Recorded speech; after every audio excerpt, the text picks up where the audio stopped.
മലപ്പുറം ചങ്ങനംകുളത്ത് ഭാര്യയെയും രണ്ടു മക്കളെയും തീ കൊളുത്തി കൊലപ്പെടുത്താൻ ശ്രമിച്ച ഭർത്താവ് അറസ്റ്റിൽ. കുന്നംകുളം സ്വദേശി ജിജിയാണ് പിടിയിലായത്. സമീർ ബിൻ കരീമുണ്ട് മലപ്പുറത്ത് നിന്ന്. സമീർ, വിവരങ്ങൾ എന്തൊക്കെയാണ്?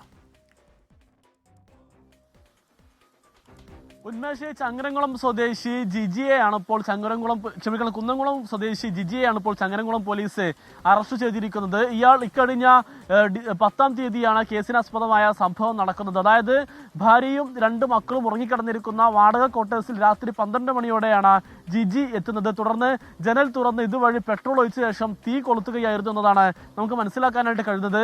ഈ തീ കത്തുന്നതിനിടയിൽ ശബ്ദം കേട്ടാണ് ഈ ഭാര്യയും മക്കളും ഉണരുന്നത്. പിന്നീട് ഇവർ വീട്ടിൽ നിന്നും ഓടി പുറത്തേക്ക് ഇറങ്ങുകയായിരുന്നു. അങ്ങനെയാണ് അപകടം ഒന്നും ഉണ്ടാകാതെ രക്ഷപ്പെടുന്നതിന്റെ സാഹചര്യം ഉണ്ടായത്. പിന്നീട് ചങ്ങരംകുളം പോലീസ് നടത്തിയ അന്വേഷണത്തിലാണ് ആ പ്രതിയെ ചങ്ങരംകുളത്ത് തന്നെ അറസ്റ്റ് ചെയ്തിരിക്കുന്നത് എന്നുള്ളതാണ് ഏറെ പ്രധാനപ്പെട്ട കാര്യം. ഈ ഭാര്യയും മക്കളുമായും അകന്നാണ് ജിജി കഴിയുന്നത്. ഇതുമായി ബന്ധപ്പെട്ട ആശയക്കുഴപ്പവും തർക്കവുമാണ് ഇത്തരത്തിൽ ഒരു തീ കൊളുത്തി കൊല്ലാനുള്ള ശ്രമത്തിലേക്ക് എത്തിയത് എന്നുള്ളതാണ് നിലവിൽ പോലീസ് വ്യക്തമാക്കുന്നത്. സമീർ ബിൻ കരീം വിവരങ്ങൾ നൽകുകയായിരുന്നു.